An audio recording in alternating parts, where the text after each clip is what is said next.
जय हिंद दोस्तों। देरी न करते हुए आज हम लोग भारतीय मानचित्र के इंडियन मैप के तीसरे एपिसोड को पढ़ेंगे। पिछला 2 वीडियो हमने पढ़ा है जिसमें हमने दक्षिण भारत या प्रायद्वीप भारत के बारे में पढ़ा है, उसके विभिन्न तटों के बारे में, मालाबार तट, कोकण तट, उत्तरी सरकार तट, कोरोमंडल तट। इसके अलावा हमने एक वीडियो में द्वीपों के बारे में पढ़ा, अंडमान निकोबार द्वीप समूह, लक्षद्वीप समूह, इनके बारे में हमने अध्ययन कर लिया है। आज हमारा विषय उत्तर भारत होगा। उत्तर भारत के क्षेत्रों का अध्ययन हम लोग करेंगे। कर्क रेखा, जैसा कि हमने पहले कह दिया है कि कर्क रेखा और विंध्याचल पर्वत और मध्य प्रदेश, यह भारत को 2 भागों में बांटते हैं, उत्तर भारत और दक्षिण भारत। तो हमारा जो टॉपिक शुरू होता है वह कर्क रेखा से होता है। हम लोग कर्क रेखा को ध्यान में रख करके भारत का विभाजन करते हैं। उसके बाद फिर हम लोग पूरे इस एपिसोड को एक अच्छे ढंग से पढ़ते हैं। हमेशा हमारे मन में ये शंका बनी रहती है, आप में से बहुत से लोग कंफ्यूज हैं, परेशान रहते हैं। मैप सबने लगा रखा है, इसमें से कौन सा क्षेत्र है जो पीओके है, कौन सा क्षेत्र है जो एलओसी है, कहाँ पाकिस्तान ने ले लिया है, कहाँ चाइना ने ले लिया है, इत्यादि सारी बातों को हम लोग बहुत बारीकी से अध्ययन करते हुए क्लियर करेंगे। तो आइए हम लोग देखते हैं। तो सबसे पहले आप एक पेन कॉपी लेकर बैठ जाएंगे। यदि आपके पास मानचित्र है तो आप अपने मानचित्र को सामने रखेंगे और उसमें 23.5 डिग्री अक्षांश रेखा बराबर बराबर खींच देंगे। अब उसके बाद में अध्ययन शुरू करते हैं। तो 23.5 डिग्री रेखा यानी कि कर्क रेखा भारत में पहले कहाँ से शुरू हुई? गुजरात से शुरू होती है। गुजरात में कांडला बंदरगाह इसके नीचे है, जिसका नाम बदल करके दीनदयाल उपाध्याय बंदरगाह कर दिया गया। थोड़ा और आगे बढ़ने पर गुजरात की राजधानी गांधीनगर ठीक इसके नीचे है। थोड़ा और आगे बढ़ने पर यह है माही नदी। माही नदी कर्क रेखा को काटती है, ये बात याद रखना है कि माही नदी कर्क रेखा को काटती है। उसके बाद में हम प्रवेश कर जाते हैं कहाँ? राजस्थान में। ये राजस्थान का क्षेत्र है, यानी कर्क रेखा गुजरात के बाद कहाँ पहुँचती है? राजस्थान में पहुँच जाती है। अब राजस्थान के बांसवाड़ा जिला कर्क रेखा पर स्थित है। राजस्थान का जो बांसवाड़ा जिला है वह कर्क रेखा पर स्थित है। उसके बाद में शुरू होता है मध्य प्रदेश। मध्य प्रदेश के रतलाम जिले से प्रवेश करती है कर्क रेखा और शहडोल जिले से होकर गुजर जाती है। ध्यान रखना है कि मध्य प्रदेश में कहाँ से प्रवेश करती है? रतलाम से। कहाँ से होकर गुजरती है? शहडोल से होकर गुजर जाती है। और मध्य प्रदेश के बगल में पड़ता है छत्तीसगढ़। क्या पड़ता है? छत्तीसगढ़। छत्तीसगढ़ का एक जगह है, कौन सा जगह? बैकुंठपुर। वहां से होकर के कर्क रेखा गुजरती है। छत्तीसगढ़ के बैकुंठपुर से होकर के ये रेखा गुजरती है और पहुंचती है झारखंड में।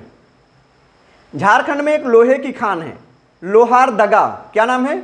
लोहारदगा। वह इसी पर स्थित है। इसके अलावा झारखंड की राजधानी रांची, वह भी इसी पर स्थित है। झारखंड की राजधानी रांची इसी पर स्थित है। उसके बगल में है पश्चिम बंगाल। पश्चिम बंगाल के किस जिले से प्रवेश करती है? पुरुलिया जिले से। कर्क रेखा पश्चिम बंगाल के पुरुलिया जिले से प्रवेश करती है और कृष्णानगर जिले से बाहर हो जाती है और कहाँ पहुँच जाती है? बांग्लादेश में पहुँच जाती है। अब बांग्लादेश में जब पहुँचती है तो बांग्लादेश में बहती है पद्मा नदी। अब ये पद्मा कौन सी नदी है? तो नदियों वाले में हम समझेंगे इसको कि पद्मा कौन सी नदी है। तो गंगा और ब्रह्मपुत्र का संयुक्त रूप आगे जिसमें बढ़ता है वही पद्मा रूप जानता है, पद्मा रूप के रूप में जाना जाता है। तो पद्मा नदी को काटते हुए यह आगे बढ़ती है और पहुंच जाती है कहाँ? त्रिपुरा। अब त्रिपुरा का उदयपुर शहर इसी पर स्थित है। क्वेश्चन आया है, कई बार पूछा गया है कि त्रिपुरा का कौन सा शहर कर्क रेखा पर स्थित है? तो उदयपुर। इसलिए पूछा जाता है क्योंकि एक उदयपुर राजस्थान में भी है, तो वह इस पे नहीं पड़ता है। त्रिपुरा वाला उदयपुर इस पे पड़ता है। उसके बगल में है मिजोरम और मिजोरम का जिला है सिरचिप जिला। तो वह सरचिप जिला वह भी कर्क रेखा पर स्थित है। और उसके बाद कर्क रेखा इरावती नदी को काटते हुए म्यांमार से गुजर जाता है। तो इस तरह यदि हम देखें कि कितने राज्य पड़ते हैं तो गुजरात, राजस्थान, मध्य प्रदेश 3 हो गए, छत्तीसगढ़ 4 हो गए, झारखंड 5 हो गए, पश्चिम बंगाल 6 हो गए, त्रिपुरा 7 हो गया और मिजोरम 8 हो गया। तो इस तरह से कर्क रेखा 8 भारतीय राज्यों से होकर के गुजरती है। अब कर्क रेखा सबसे ज्यादा किस भारतीय राज्य में फैली है? मध्य प्रदेश में। कर्क रेखा सबसे ज्यादा किस भारतीय राज्य में फैली है? तो मध्य प्रदेश में सबसे ज्यादा फैली है। सबसे कम किस राज्य में फैली है? तो राजस्थान में सबसे कम फैली है। कर्क रेखा राजस्थान में सबसे कम है, मध्य प्रदेश में सबसे ज्यादा है। अब इसी कर्क रेखा को 82.5 डिग्री पूर्वी देशांतर रेखा काटती है, जो यह रेखा है।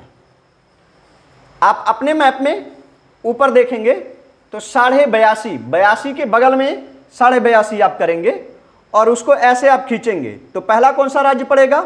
उत्तर प्रदेश। उत्तर प्रदेश से होकर गुजारना है इसको। अब उत्तर प्रदेश का कौन सा शहर लेना है? तो मिर्जापुर लेना है।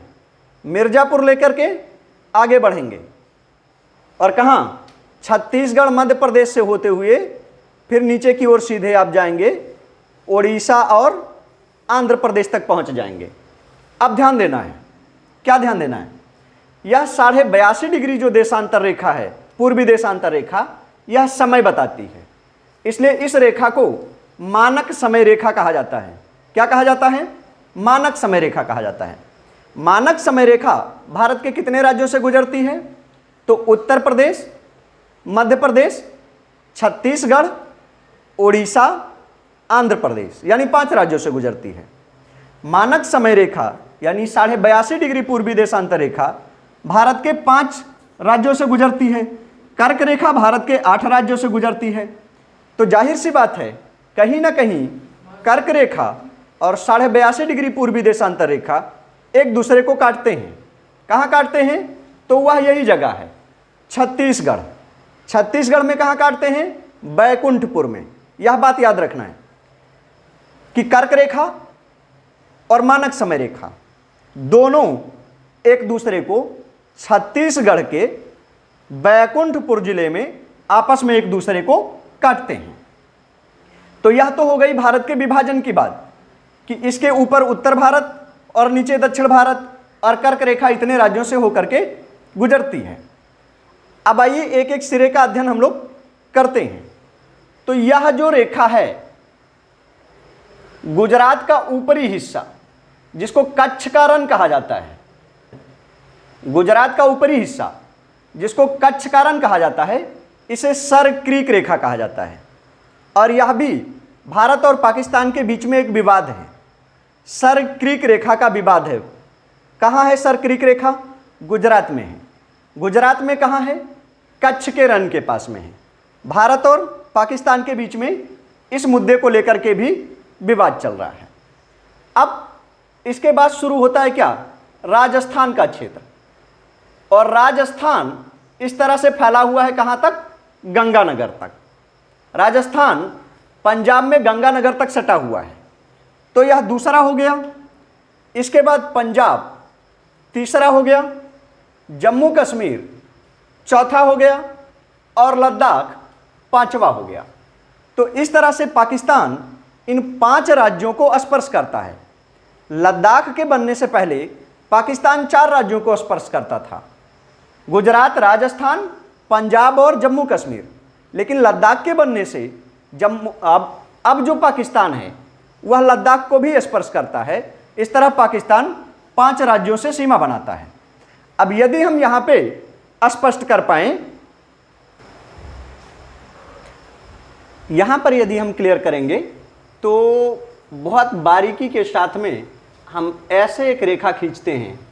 आप अपने मैप पे खींचेंगे या आप समझेंगे? तो ये पाकिस्तान का क्षेत्र है और इधर ये अफगानिस्तान का क्षेत्र है। ये पाकिस्तान का क्षेत्र है और ये अफगानिस्तान का क्षेत्र है। यह जो रेखा है, यह कौन सी रेखा है? यह है डूरंड रेखा। कौन सी रेखा है? डूरंड रेखा है। कब खींची गई थी? तो ध्यान रखना, 1894 से 1896 के बीच में खींची गई थी। डूरंड रेखा मार्टिमर डूरंड के द्वारा 1894 से 1896 के बीच में खींची गई थी। अब चूंकि 1894 में भारत और पाकिस्तान का तो बंटवारा हुआ नहीं था, तो इसलिए हम कहते हैं कि डूरंड रेखा उस समय भारत और अफगानिस्तान के बीच में खींची गई थी। लेकिन जब पाकिस्तान का बंटवारा हो गया तो अब हम यह कहते हैं कि डूरंड रेखा पाकिस्तान और अफगानिस्तान के बीच में खींची गई है। कब खींची गई? 1894 से 96 के बीच में। फिर इसके बाद में देखिए, तो यह अफगानिस्तान के साथ पाकिस्तान का बॉर्डर है, और इसी को यदि हम ऐसे क्लियर कर पाएं मैप में तो बहुत पतला सा निकल के आता है। यह जो गैलरी है, यही गैलरी भारत के साथ टच होता है अफगानिस्तान का। यह गैलरी अफगानिस्तान का भारत के साथ में टच होता है। यदि यह गैलरी ना हो तो भारत की सीमा सीधा तजाकिस्तान से टच होगी। यानी भारत को तजाकिस्तान से टच होने से कौन रोकता है? अफगानिस्तान रोकता है, और अफगानिस्तान का यह क्षेत्र रोकता है। पाकिस्तान की हमेशा इच्छा होती है, पाकिस्तान यहां तक तो फैला ही है, उसकी इच्छा होती है कि वो इस तक कब्जा कर ले और यहां तक पहुंच जाए। और अगर वो यहां तक पहुंच गया तो ऊपर तजाकिस्तान और नीचे फिर पाकिस्तान हो जाएगा, और भारत का इधर मध्य एशिया से व्यापार बंद हो जाएगा। यह बातें हम लोग वर्ल्ड मैप में बहुत विस्तृत ढंग से समझ लेंगे। जब हम वर्ल्ड मैप समझेंगे तो हम बिल्कुल बहुत ढंग से समझ लेंगे। तो पाकिस्तान की यह हमेशा से इच्छा रही है कि वह इस गलियारे पर कब्जा कर ले, और इसी गलियारे के द्वारा यह लगभग 106 किलोमीटर के आसपास में है, जो भारत के साथ में सीमा बना हुआ है अफगानिस्तान का। ठीक है, अब 1962 के दौरान ध्यान देना है यहां पर, 1962 के दौरान यह जो क्षेत्र है, इस तरह का यह जो क्षेत्र है, यह क्षेत्र इसी को कहा जाता है पीओके। यह जो ऊपर का क्षेत्र है इसको कहा जाता है पीओके। इस रेखा के ऊपर क्या है? पीओके, पाक ऑक्युपाइड कश्मीर, पाक अधिकृत कश्मीर इसको कहा जाता है। क्यों कहा जाता है? क्योंकि पाकिस्तान ने कुछ कबीले लोगों को लेकर के अचानक में इस पे आक्रमण कर दिया और यह भाग अपने कब्जे में कर लिया। भारत ने क्या किया कि इसको जीत के वापस अपने में मिलाने के बजाय इसको यूएनओ लेके चला गया, संयुक्त राष्ट्र संघ में लेके चला गया कि संयुक्त राष्ट्र संघ हमारा हिस्सा हमको दिलवाएगा, और संयुक्त राष्ट्र संघ हमको अभी तक नहीं दिलवा सका।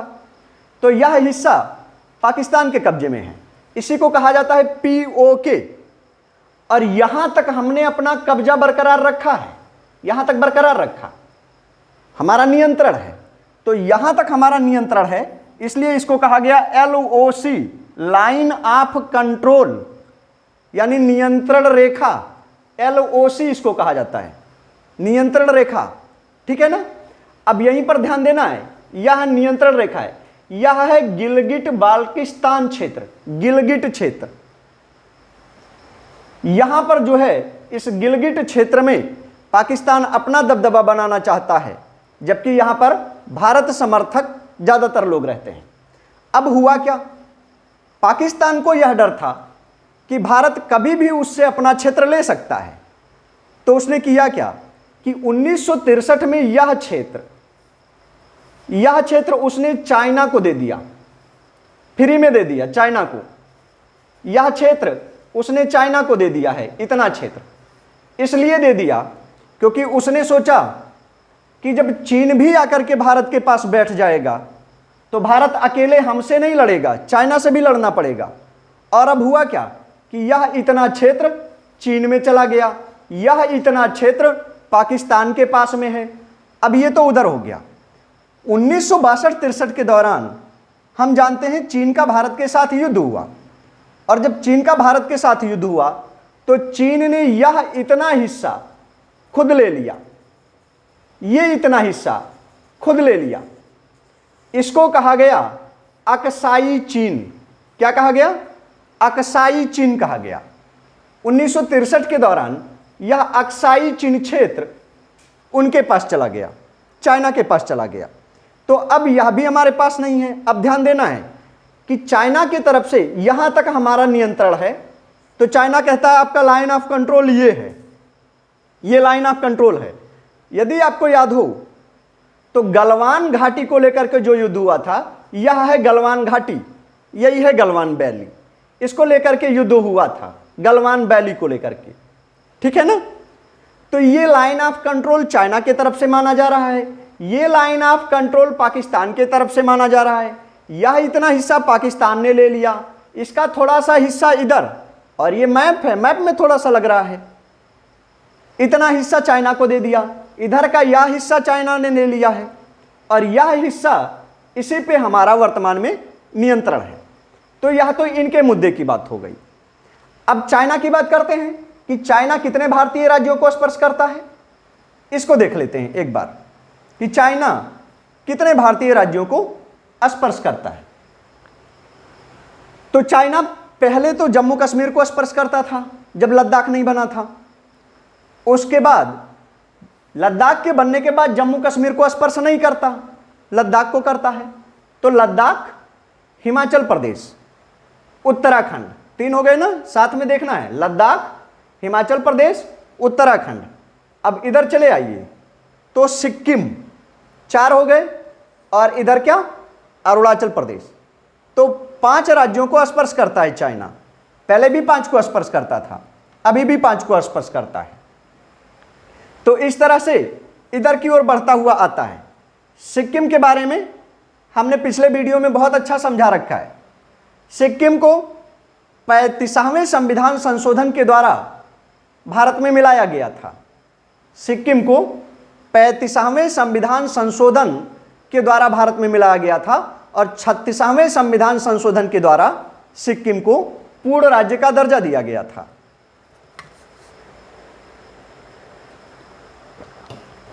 पैंतीसवें संविधान संशोधन के द्वारा इसको भारत में मिलाया गया, 36वें संविधान संशोधन के द्वारा सिक्किम को पूर्ण राज्य का दर्जा दिया गया था। सिक्किम के बारे में अब इसके बाद इधर यह अरुणाचल प्रदेश का क्षेत्र शुरू हो जाता है। तो इतने क्षेत्र चाइना के साथ में सीमा बनाते हैं। अब इन्हीं से सीमा बनाने वाले एक जो काल्पनिक सीमा खींची गई, कब खींची गई, 1914 में खींची गई। लिख लेना है इस बात को, कब खींची गई, 1914 में खींची गई, और उसी को कहा जाता है मैक-मोहन रेखा। कौन सी रेखा, मैक-मोहन रेखा। भारत और चाइना के बीच में सीमा बनाती है, वह है मैक-मोहन रेखा। और कब खींची गई थी, 1914 में खींची गई थी मैक-मोहन रेखा। ठीक है, इधर आ जाइए म्यांमार की तरफ। हमने यह पढ़ लिया, इधर पढ़ लिया, इधर के राज्य पढ़ लिया, अब हमें म्यांमार पे फोकस करना है। आ जाइए। तो म्यांमार यहां से शुरू होता है और इधर की ओर आता है यहां तक। ध्यान देना है, अरुणाचल प्रदेश, नागालैंड, मणिपुर, मिजोरम, 4 राज्य। कौन कौन से, फिर से देखिए, अरुणाचल प्रदेश, नागालैंड, मणिपुर, मिजोरम, ये 4 राज्य म्यांमार से सीमा बनाते हैं। अरुणाचल, नागालैंड, मणिपुर, मिजोरम, ये 4 राज्य जो है म्यांमार से सीमा बनाते हैं। इसके अलावा, इन 4 राज्यों के अलावा यहाँ पर दिफू दर्रा है। कहाँ पर, मणिपुर में दिफू दर्रा है। तो दिफू दर्रे से होकर के भारत और म्यांमार के बीच में व्यापार होता है। भारत और म्यांमार के बीच में दिफू दर्रे से व्यापार होता है। तुजू दर्रा है, तो तुजू दर्रे से भी भारत और म्यांमार के बीच में व्यापार होता है। ठीक यहीं पर एक पर्वत श्रृंखला फैला हुआ है, यह बात भी हमें ध्यान देना है। एक पर्वत श्रृंखला इस तरह से फैला हुआ है। यह पर्वत श्रृंखला कौन सा है, अराकानयोमा। कौन सा पर्वत है, अराकानयोमा। तो अराकानयोमा की जो पहाड़ियां हैं वे भी भारत और म्यांमार के बीच में सीमा बनाती हैं। अराकानयोमा की पहाड़ियां भारत और म्यांमार के बीच में सीमा बनाती हैं। उसके अलावा इस तरह से फैली हुई हैं नागाकोई और पटकोई की पहाड़ियां। कौन सी पहाड़ी? नागाकोई और पटकोई की पहाड़ियां फैली हुई हैं। इनके बारे में एक स्पेशल वीडियो में हम लोग पूरे पूर्वोत्तर भारत को अध्ययन करेंगे। फिर ओवरऑल के बारे में हम लोग देखते हैं।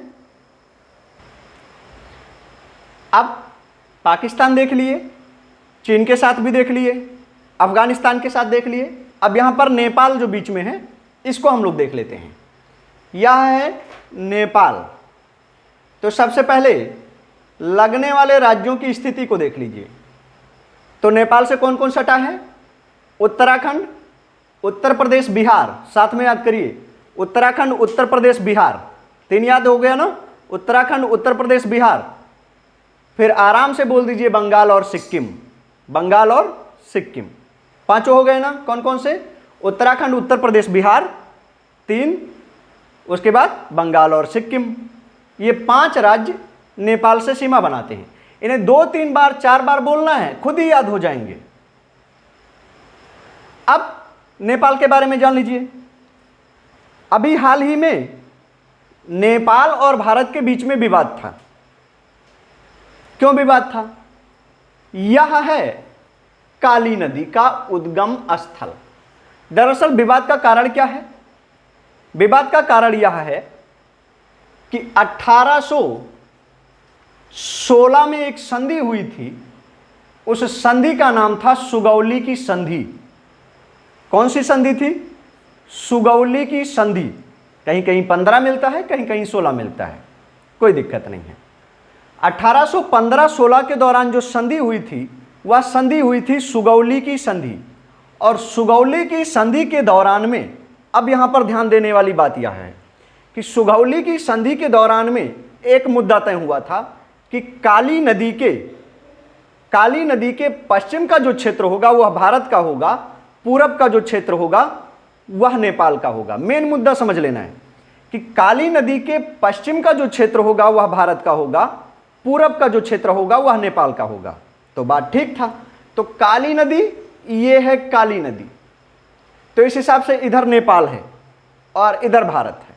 यहां तक मामला ठीक था। चीन के उकसाने पर नेपाल ने कहा कि हाँ ठीक है, मैं शर्त तो मानता हूं कि काली नदी के इधर मेरा है, लेकिन काली नदी जहां से निकलती है मैं वहां से जोड़ूंगा। और फिर क्या मामला आया? फिर आपने पढ़ा लिम्पियाधुरा दर्रा, या है लिम्पियाधुरा दर्रा। तो लिम्पियाधुरा दर्रे को लेकर के भारत और नेपाल के बीच में विवाद हुआ। और उस विवाद का मुख्य वजह क्या बना था? सुगौली की संधि 1816।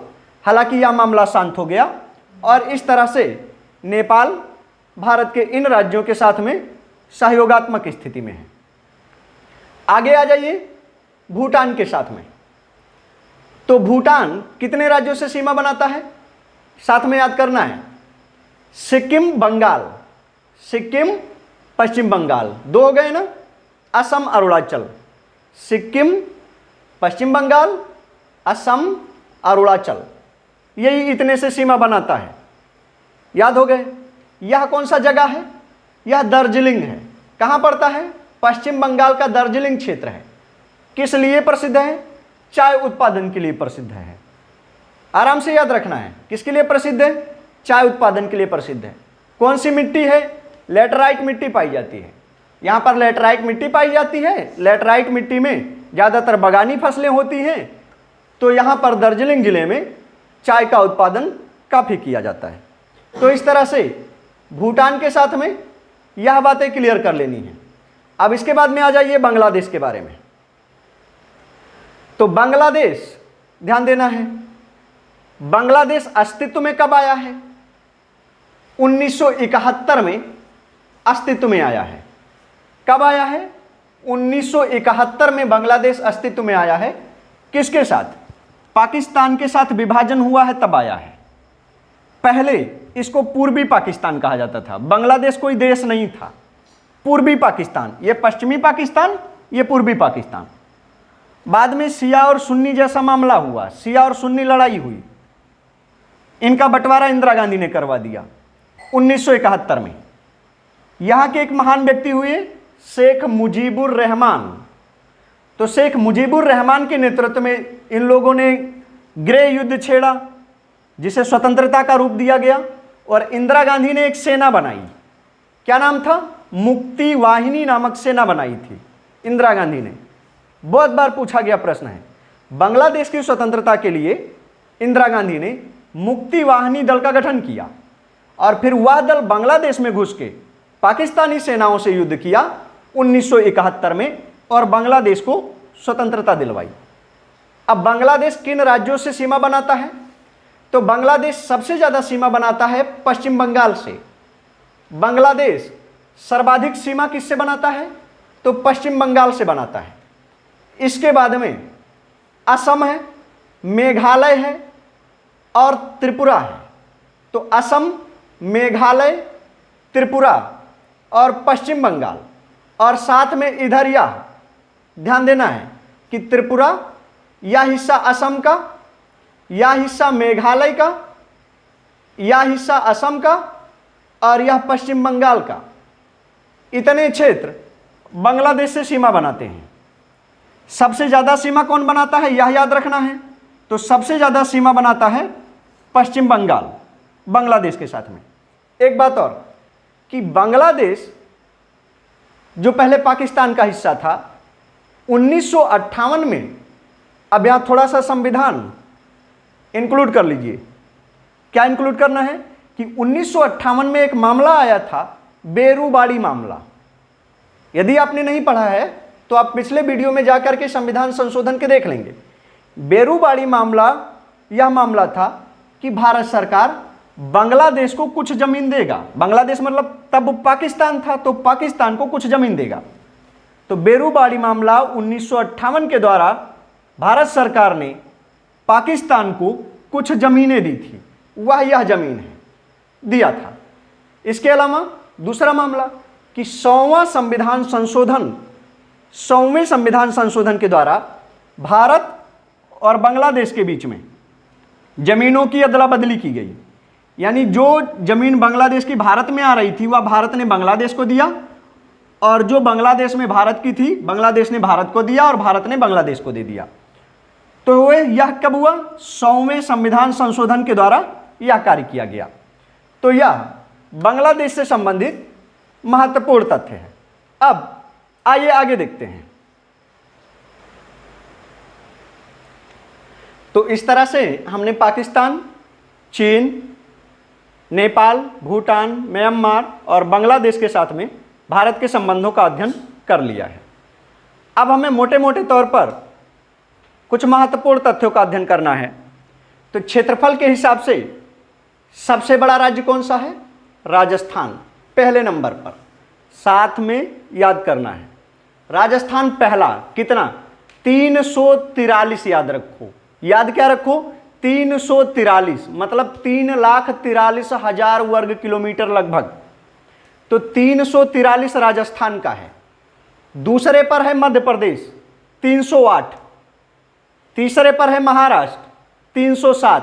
पहले इन तीनों का याद करो, 343, 308, 307।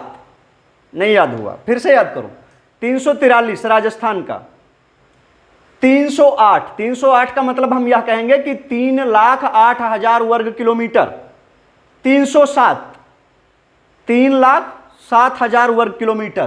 तीनों का याद हो गया ना। आ जाओ यूपी पे, 238, कितना, 238, 2,38,000 किलोमीटर लगभग में। तो चारों का याद हो गया ना। ये चार महत्वपूर्ण है। केवल वैसे क्यों याद करना है, उनका क्षेत्रफल भी याद कर लेना। 343, 308, 307, 238 याद हो गया। अब आ जाइए जलीय सीमा की तरफ।